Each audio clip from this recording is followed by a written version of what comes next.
बोलना और आज इस बात को कहा गया मंच से मैं अभिभूत हो गई। बात वो है कि जब आप अध्ययन करके आते हैं तो फिर आपको कागज की आवश्यकता होनी नहीं चाहिए, क्योंकि आपने पढ़ा किया है, वही तो शेयर करना है। दूसरी बात यह है कि जब हम किसी को याद करते हैं तो वो हमारे मन मस्तिष्क में जो उसकी छवि है उसको हमको पटल के सामने रखना होता है, और वो छवि स्थायी होनी चाहिए। कालजयी कोई साहित्यकार है और उसकी रचना इतनी महत्वपूर्ण है कि हम आज उस पर चर्चा करने को एकत्रित हुए हैं, तो फिर हमें एक ऐसे मन मस्तिष्क की छवि को सामने रखना चाहिए कि इस कार्यक्रम का क्या निष्कर्ष निकला, मेरे मन मस्तिष्क में उनकी क्या छवि बनी, मैं वही छवि आपके सामने आ सकती हूँ। अगर हम देखें कि आज के जो जितने वक्ता थे, दो पंक्तियां बार बार यहाँ से कही गई। कौन सी पंक्तियां थी? निज भाषा। देखिए, हम कहते हैं ना अमर हो जाती है पंक्तियां। अब ये जो निज भाषा उन्नति है, सब ये क्यों अमर होगी? क्या ऐसा है कि उन्होंने भाषा के लिए किया कि जिसके लिए पंक्ति अमर हो गई? जब हम भारतेंदु बनाते थे तब ये दो पंक्तियां हमेशा कही जाती हैं। अपनी भाषा की उन्नति के लिए 34 साल के एक व्यक्ति ने 17 वर्ष की उम्र से जो कमान रचा है, उसका नाम है भारतेंदु हरिश्चंद्र। और क्या किया है वो कमान? कुछ तो सरोज जी ने बहुत सुंदर कहानी में आपको सुना दिया, आपके मन मस्तिष्क में हमेशा अंकित रहेगा, क्योंकि ये कहानियां हैं। और ये कहानी उसी के आगे मैं जोड़ देती हूँ जो आपको याद रखने में आसान हो जाए।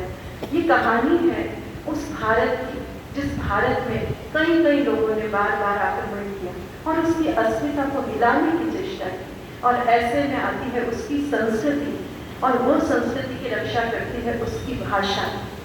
भाषा के बिना संस्कृति वैसे ही नहीं। देश अगर जुबान नहीं है तो वो देश क्या? उस देश की वाणी है वो, और उस देश की भाषा है वो, और उस भाषा में ही तो वो संस्कृति पिरोई हुई है। अब जब अंग्रेज भारत आते हैं, देखिए आप 1740 के आसपास का हिंदुस्तान देखिए, जिस समय मुगलों का शासन था और ईस्ट इंडिया कंपनी ने पैर जमाए थे, तो मुगलों का और अंग्रेजों का एक संघर्ष चल रहा था उस समय।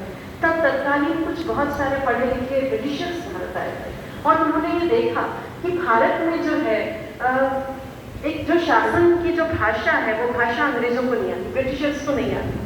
तो एक थे डॉक्टर गिलक्राइस्ट। उन्होंने जब ये अध्ययन किया कि इस देश में अगर ईस्ट इंडिया कंपनी को अपना काम चलाना है, अगर यहाँ व्यापार करना है, तो यहाँ की भाषा हमारे अधिकारियों को आनी चाहिए। तो 1780 में आप सोचिए उन्होंने एक कॉलेज की स्थापना की। वो कॉलेज ब्रिटिश ऑफिसर्स को हमारे देश की भाषा सिखाता है। जब कॉलेज होता है तो उस कॉलेज में पढ़ने के लिए कोई किताब चाहिए होती है। किस अध्ययन को वो उस कॉलेज में पढ़ाएं कि उन ब्रिटिशर्स को हमारी भाषा आ जाए। उस कॉलेज की स्थापना के साथ जब डिमांड हुई तो उन डॉक्टर गिलक्राइस्ट ने कुछ लोगों को इकट्ठा किया जो 2-3 भाषाएं जानते होंगे, कम से कम 2 भाषाएं उर्दू और हिंदी जानेगा, और उसको वो उन ब्रिटिशर्स को सिखा सकें। ऐसे लोगों को जब लेखकों को इकट्ठा किया और उनको इकट्ठा करके उन्होंने उनसे कुछ लिखवाया ताकि वो इनको पढ़ा सकें, और फिर ये पढ़ें तो ये इस देश पे शासन कर सकें, क्योंकि हमारी भाषा के बिना हमें समझना मुश्किल है। तो वो जो डॉक्टर गिलक्राइस्ट थे, उनका वो जो मंडल था जिसने ये जो काम किया, उसने लेखकों को जो इकट्ठा किया, तो भारतीय लेखक जाए। और जब भारतीय लेखक आए उस समय तो भारतेंदु जन्मे ही नहीं थे, और तब जो एक माहौल बना था, एक वातावरण बना था जिसमें हिंदी, उर्दू, अरबी, फारसी को लेके एक द्वंद्व चल रहा था। हमने प्रेमचंद की वो नमक का दरोगा इसीलिए पढ़ी है कि वो जमाना था जब फारसी पढ़े हुए लोग जो है वो बड़े बड़े पोस्ट पे आरूढ़ हो जाते थे, बड़े बड़े पद मिल जाते थे। तो ऐसे समय में हिंदी क्या है? हिंदी वो भाषा है जिसको सामने रखना। एक छोटा सा बालक है जो 17 वर्ष का है, उसको एक मतलब 1867 1867 में उसको एक अवसर मिलता है और वो एक पत्रिका निकालता है, और वो जो पत्रिका है उसके पहले वो लिख चुका है बालक, वो अपनी भाषा में कई कविता और ये लिख चुका है। तब वो सोचता है कि एक पत्रिका निकाली जाए, वो पत्रिका वो भाषा जो वो चाहता है। वो चाहता है कि ऐसी हिंदी हो जिसमें उर्दू, अरबी, फारसी के शब्दों का ठूंसा गया प्रयोग न हो, और न ही ब्राह्मणों की वो जो संस्कृत निष्ठ हिंदी है जो समझ नहीं आती, जिसका विरोध होता है, न वो वो हिंदी हो जिसको ये हिंदी कहते हैं, वो आम बोलचाल की हिंदी, और उन्होंने उस हिंदी को उसके सामने रखा।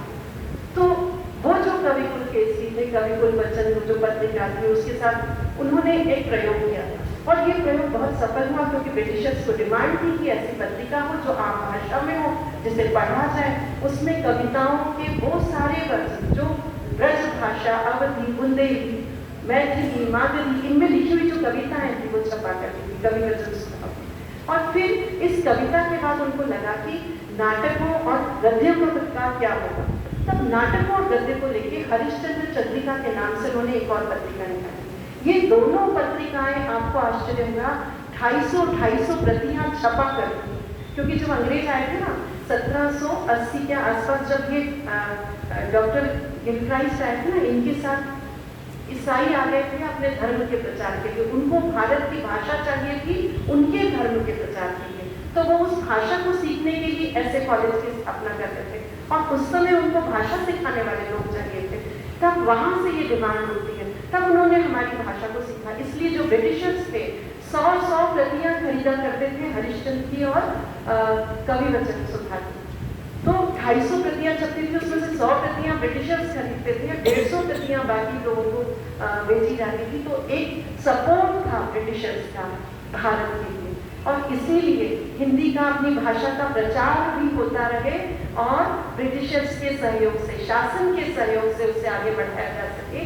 यही वो कारण था कि वो 17 वर्ष का सुकुमार अच्छी तरह कूटनीतिक तरीके से इस बात को लेकर जाता है कि वो ब्रिटिशर्स का विरोध तो करता है पर नहीं भी करता है, प्रशंसा तो करता है पर नहीं भी करता है, भारत की बात रखता है पर उनकी बात भी सामने ले आता है, ताकि एक संतुलन बना रहे, उसकी पत्रिका चलती रहे, इस देश को एक ऐसी हिंदी मिलती रहे। और इसीलिए उस युग को हम भारतीय युग कहते हैं। वो युग था जब भारत में हिंदी की पत्रकारिता ने गहरी जड़ें जमाई, और वो युग कभी नहीं भुलाया जा सकता। एक प्रतिभावान व्यक्तित्व का वो जन्म काल, वो जीवन काल, वो युगांतकारी संस्थाओं, प्रतिभाओं का वो काल, जिसमें हरिश्चंद्र मंडल की रचना की, इनकी मृत्यु के बाद भी उनके युग को हरिश्चंद्र युग कहा गया। 1971 वो 1885 में इस धरती को छोड़ चुके थे। तो ये वो व्यक्ति था, उसका ये महान कार्य था। भारत की हिंदी पत्रकारिता युगों युगों तक उनकी ऋणी रहेगी, और ये है उनकी हिंदी पत्रकारिता की कहानी, जिसके पीछे ये 2 पंक्तियां हैं कि निज भाषा उन्नति आई, सब उन्नति को बिन निज भाषा ज्ञान के मिटत न दिए को सूल। वो शूल था उनके हृदय में, जो उन्होंने भाषा के रूप में मन करते। नमन नमन।